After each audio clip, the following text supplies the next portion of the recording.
let's say the pick is Mac.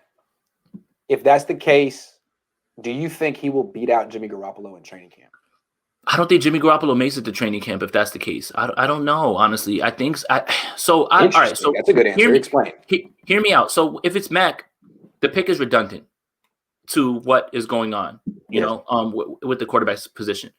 For me, that really doesn't make a lot of sense in terms of having Jimmy and Mac. I mean, there's nothing that Mac's going to learn from Jimmy, I don't think. It doesn't strike me as somebody that's going to like take him under his wing, and try to explain stuff to him. But let's just say the Niners want Mac to win the job as opposed to be handed the job because Jimmy was handed it or whatever. Let's just hypothetically say that's what they want. And there is a quarterback competition. Maybe I'm just rooting for it. I want to cover a quarterback competition. I want a quarterback competition. I'm going to speak into existence, assuming it's going to happen because I say so. Who wins? Who wins? Jimmy or Mac? Jimmy or Mac? I think Jimmy does. I think he does. Just because, money. He does too. Money, right? Again, we talked about it. He makes what he makes. You're trying to boost his trade value. If he loses a quarterback competition in camp to Mac, you get nothing. Or you get way less than you could have. So that's the part. And also, I have a hard time thinking that Mac Jones is just going to come right in and be what changes, or changes his team's fortunes, right? Because injuries was the reason for the most part that this team struggled last year. I have a hard time believing that he would just come right in and he would just solve all those problems. He couldn't beat out Tua in college. I mean, he was a one-year starter in college. He does some very nice things, but who's to say he's going to beat out healthy Jimmy Garoppolo, 29-year-old Jimmy Garoppolo. Or angry Jimmy Garoppolo. Angry Jimmy Garoppolo, guy who's been in the system for about 5 years, might finally have it down. Who knows? One of these decades he might get it, but I think Jimmy can beat him out. I think Mac Jones may have upside as a pocket quarterback, but his first offseason with the Niners, all those words, new players, doesn't have the chemistry he's had, could be tough. I think Jimmy might win that competition. Yeah, I agree too. I agree. I mean, and not just based off the money also. I just think he might be better. At least now. Tony B says the most damning evidence against Mac Jones is Devontae Smith winning the Heisman at the most dependent position in football. All of college football knew why Bama won games, and it wasn't Mac Jones.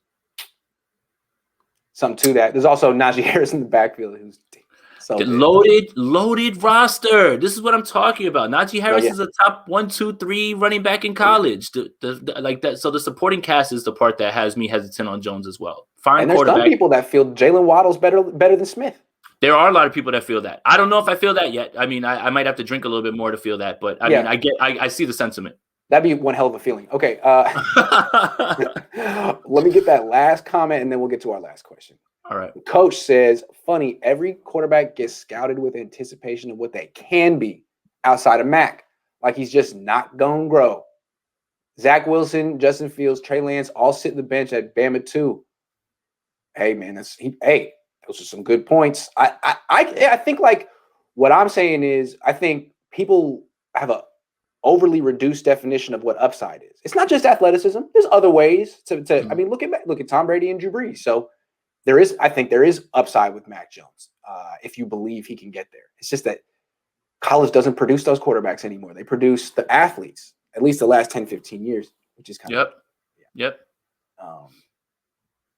But maybe Steve Sarkisian's got something brewing. Raymond Martinez says, assuming Fields is gone at 3, who has more upside, Wilson or Lance?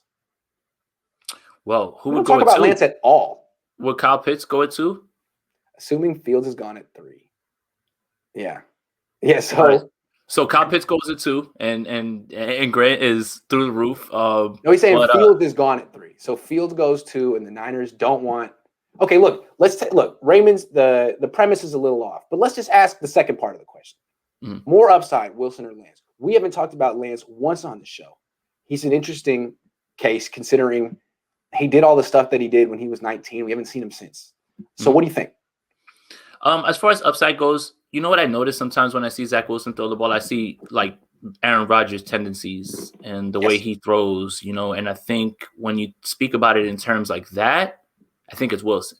Okay. And, another thing, BYU's offensive line was really good. I think the Coastal Carolina game was the only game that he really had a lot of pressure in his face, and I thought he handled it really well, honestly. And they were hitting him after the play was over and really trying to get in his head. And I thought that he actually performed really well as far from a toughness standpoint, right? Like you could tell that Coastal Carolina knew this was their shot to mess up the Golden Boy, and they were going for it in the, you know, and you know what? It's dirty, but I understand the sentiment of like make him feel you, like hit him. And I thought he performed well in that game. Because I'm sure they're telling. They told their players probably, dude hasn't been touched all season, man. Let's see if he likes it. Yeah. So that's the thing. So that's the part that I needed to see, I think, because he throws from so many clean pockets. But I think it's Zach. And look, I love Trey Lance. You know that. I do. I love Trey. I just, you know, I don't know if he's in the discussion for 3. He could be. And I wouldn't be mad at him at 3. There's things that. What about Lance or Fields? Who has more upside? Oh, it's Fields. I got Fields over Lance. But I wouldn't be upset. Just in terms of upside. Fields? Yeah. Fields.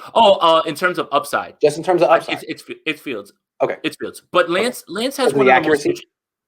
For sure. That's the thing, you know, for me. And the thing is with Trey is his ceiling is massive, you know, and then the comps are there. It's just, again, what you said, 1 game last year, hasn't played, you know, in a while, things like that. What I will say for this, what I will say about him, pre-snap, he's very good, very smart for a 19-year-old kid. Very smart. Yes. You know, I get it. Run first offense, all that stuff, you know, kind of just feels exactly how San Francisco runs their offense with the people that are under center. So I could see the fit. But in terms of who is, you know, right now giving me the higher ceiling vibes is probably Justin Fields, is probably Zach Wilson. Trey Lance is right there. But Trey Lance, you know, there's a world that Trey Lance could be the number 1 quarterback at the end of the day. So absolutely. It was interesting watching. You watch all his film and you forget that was 2 years ago and he's 19. And then you watch him at his pro day and you're like, oh, dude's been lifting. He's different. He's huge. Yeah. He's big. Yeah. Keith Murphy says, no way Mac is the pick. I won't believe it until I see it. It would be pure arrogance. A pure pocket passer hasn't hit in a decade. Look, I agree with everything in that comment except for the first sentence. You won't believe until you see it? Yep. Pure arrogance? Yep. Pure pocket passer has hit in a decade? Yep. No way Mac is the pick. You don't know Kyle Shanahan, baby. I kind of hope he is the pick. I just want to see Niner fans. I mean, you just want chaos. Just say you want chaos. Yeah, I want chaos. I love chaos. But I just think it'd be hella funny, too, to see Niner fans be so mad and then in an hour be like, you know what? You have to talk yourself into it. You know what? Yep. I'm going to ride with Kyle.